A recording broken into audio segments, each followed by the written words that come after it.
There and Hack Again. Actual Play Report. Session 1, January 21, 2024. GM, Maurice. Players. Lori playing Rainier, the Elven Wizard. Planet playing Jaola, the Halfling Hunter. Joan playing Roderick, the Human Wayfarer. And me, playing Boren Cookie Ironheart, the Dwarven Ranger. From the Journals of Cookie Ironheart. It had been another long day, shackled with my fellow prisoners in the back of the Orc's wagon. There were a dozen of us, similarly bound and captive, facing who knew what fate at the end of our journey. Though we couldn't see out, the sounds of other oxen and the squeaking of other wheels told us there were other wagons in our convoy. How many? No one could say. We'd been given no respite for biologic necessities, but fortunately had been fed very little, so the rank smell of a dozen creatures packed unmoving into a small space was yet tolerable. Some of those in our dark, mobile prison sobbed quietly, very quietly, after the guards riding shotgun took to cracking their skulls with their stiff, reinforced batons, but most simply endured in silence. At once we were startled by terrified screams, quickly cut short, and the whooping sound of a large conflagration. Our prison wagon seemed to tumble over the edge of a cliff or a hillside, and for a brief moment I was certain we were all doomed. The wagon was tossed about violently, the oxen up front braying pitifully as they were dragged and thrown about. Many of my fellow passengers were also quite vocal at first, but most of them were silenced as the wagon came to rest on its side, presumably at the bottom of a something. Our wagon was badly damaged in the tumble down the hillside, and the back doors had blown open, one completely gone, the other swinging lazily from one mangled hinge. The wooden beam through which our shackles had been weaved was also shattered, giving us freedom to escape the death wagon, if not freedom of mobility, our hands still being shackled in front of us. Our two guards had also been thrown from the wagon and were visible nearby, just starting to regain their bearings and rising from where they'd landed. With no preamble, seeing my opportunity, I charged at them, my only goal and desire to get my hands around their necks and squeeze. I was joined by a rather unimposing-looking human who made up for in gumption anything he lacked in stature. He'd previously introduced himself as a healer's apprentice named Roderick, and his goals seemed to align with my own. I tackled one of the orcs and brought my manacled hands down onto his face with considerable force, which rendered him unconscious or dead. Either was fine with me. Roderick lunged at the other, who managed to sidestep and attempted to counter with his baton, but the human deftly, or luckily, slipped just enough at that exact moment for the blow to sail over his head harmlessly. Unseen by me at the time, but relayed later in the retelling, Rainier and Jaola also extracted themselves from the wrecked wagon. The halfling, bless her heart, tried to throw some rocks she'd found at our assailants, but her shackles made the throwing difficult, and her missiles missed their mark, while the elf sought higher ground. I quickly helped Roderick dispatch the second guard and glanced up at the road, where the remaining caravan was busily being strafed and snatched at by a pair of dragons. The screaming didn't last long. Another orc came around from the front of the wagon. This one wore leather armor and carried a short sword, and he was much less crunchy than his compatriots, requiring the concerted efforts of the survivors to down. In the course of the battle, I took several wounds, which left me about half dead, but did nothing to dampen my fighting spirit. As we finished our battle with the orcs, the dragons, apparently satisfied in their devastation of the convoy, each grabbed one of the oxen who'd been pulling the train into their mighty claws and flew off to have their feast. Other than the pitiful cries of the few oxen yet to perish, the valley was eerily silent. After freeing ourselves from our shackles using the keys carried by one of the dead guards, the four survivors surveyed the scene, picking through the destroyed wagons looking for anything of value to scavenge, when Rainier, who was desperately seeking out her wizard staff, hoping it would remain unharmed despite all the burning wreckage, and I were suddenly face to face with a pair of orcs who had hidden from the dragon under the remains of an overturned wagon. As I prepared to fight, however, I was filled with dread, when the sun was blotted out of the sky all around, and the imposing shadow of a mighty dragon appeared overhead. "The dragon! It's returned!" I shouted. The two orcs took off at a sprint, quick as a jackrabbit. Just as I was wondering if there was space under that wagon for the two of us, Rainier whispered to me, "Don't be afraid, I did that," as she gestured to the sky. Looking up, and forewarned by the caster, I was able to see through the illusion, and took a moment to contemplate chasing down the escaping orcs, lest they come back later to be a thorn in our side, but ultimately deciding that we outnumbered them, and they were likely to just slink away or find others of their kind and return home. Either way, they'd be unlikely to cause us any more trouble today. Seeing the already gathering wake of vultures, we couldn't leave the bodies of our fellow prisoners exposed. But there were a couple dozen of them or more, and we simply didn't have the time nor the tools for proper burial. Therefore, we gathered all the corpses as gently as we could, stacked them into a large pile, which Rainier then covered using magic.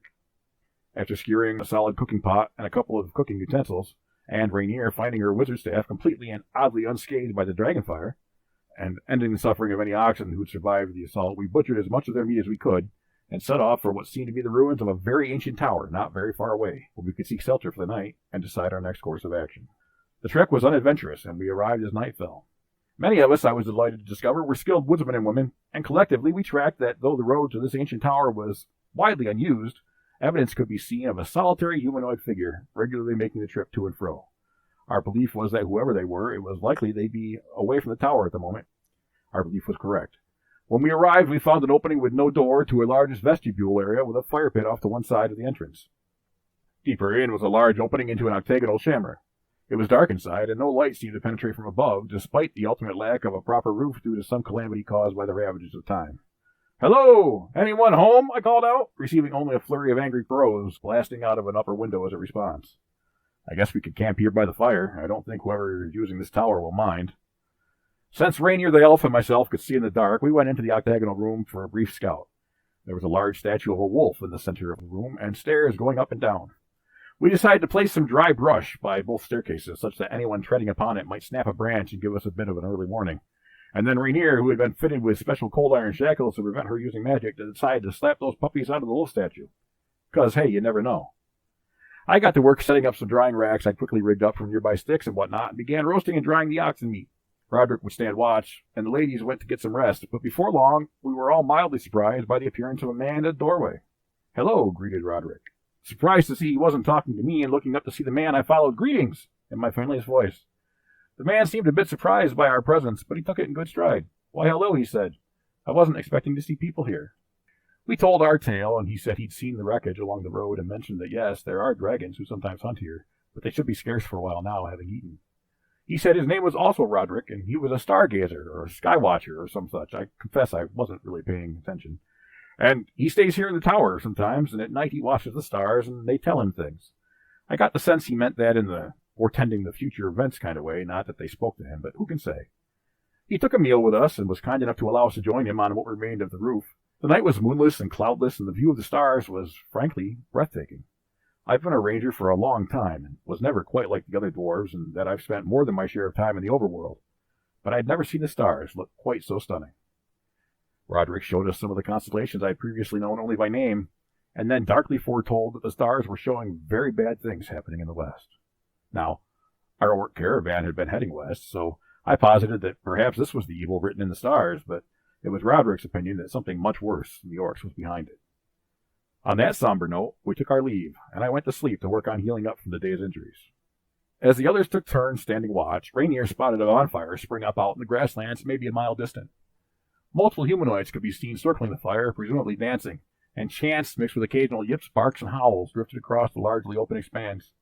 This carried on through most of J.O.'s watch as well, but by the time I was awakened near morning, the fire was out and the figures could no longer be seen.